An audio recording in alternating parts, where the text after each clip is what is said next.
জয় মহাকাল। মানে সবাই এখন কাঁধে বাঁক নিয়ে যাচ্ছে না ভোলে বাবার কাছে। এই সময়টাতে তো সবাই যায়, মানে ওই তারকেশ্বরে জল ঢালতে যায় না বাবার মাথায়।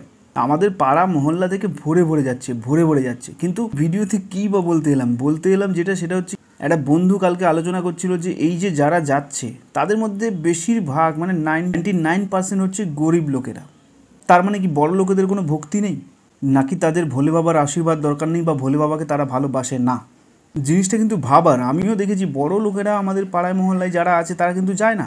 আমাদের মতো এই মধ্যবিত্ত গরিব লোকেরা চেষ্টা করে, আনন্দ করে, একসাথে মিলেমিশে একদম হেঁটে হেঁটে সেই অবস্থা খারাপ হয়ে বাবার কাছে যাচ্ছি মাথায় জল ঢালতে যাচ্ছি। আমাদের আনন্দ আছে, আমাদের ভক্তি আছে, আমাদের ভালোবাসা আছে, আমাদের ভোলে বাবার প্রতি বিশ্বাস আছে, একটা আলাদা রকমের ভালো লাগা আছে এই ব্যাপারটা করাতে। কিন্তু বড় লোকেদের কি সত্যিই যাওয়া উচিত না? বা কেন ওরা যায় না? তোমরাও নিশ্চয়ই দেখে থাকবে, তোমরা দেখো নি বা তোমরা বুঝতে পারছো না, সেটা তো ওরকম না। যদি নাও বুঝতে পারো, হয়তো এখন আমি বলছি বলে বুঝতে পারছো। একটু খেয়াল করে দেখলেই বুঝতে পারবে, যাদের খুব টাকা পয়সা আছে তারা কিন্তু এইসব জিনিসে নেই। তার মানে কি তাদের ভক্তি নেই? না, এখানে কোনো সমাধান আমি দিতে পারছি না। শুধু তোমাদের কাছে জিনিসটা বলে রাখা, একটু ভেবে দেখার জন্য। জিনিসটা যদি বুঝতে পারো সেজন্য তোমাদেরকে বলা, আর কিচ্ছু না।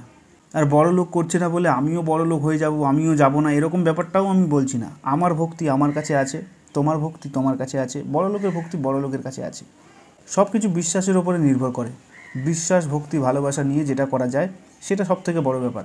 সে যে যেরকম ভাবছে তাকে ভাবতে দাও। আমি আমারটা ভাববো, তুমি তোমারটা ভাববে, সে তারটা ভাববে। কিন্তু এই সমীক্ষাটার দিক থেকে দেখলে জিনিসটা কেমন, সত্যিই কি তাই যে বড় লোকেরা অত কষ্ট করে কিন্তু মন্দিরে যাচ্ছে না? তারা ঘরেই পুজো টুজো করছে হয়তো। পুজো ভক্তি তো সবার আছে, সবাই করে। তাহলে কি গরিবের ভালোবাসাটা একটু বেশি ঠাকুরের প্রতি? ভেবে দেখা যায় এই ব্যাপারটা।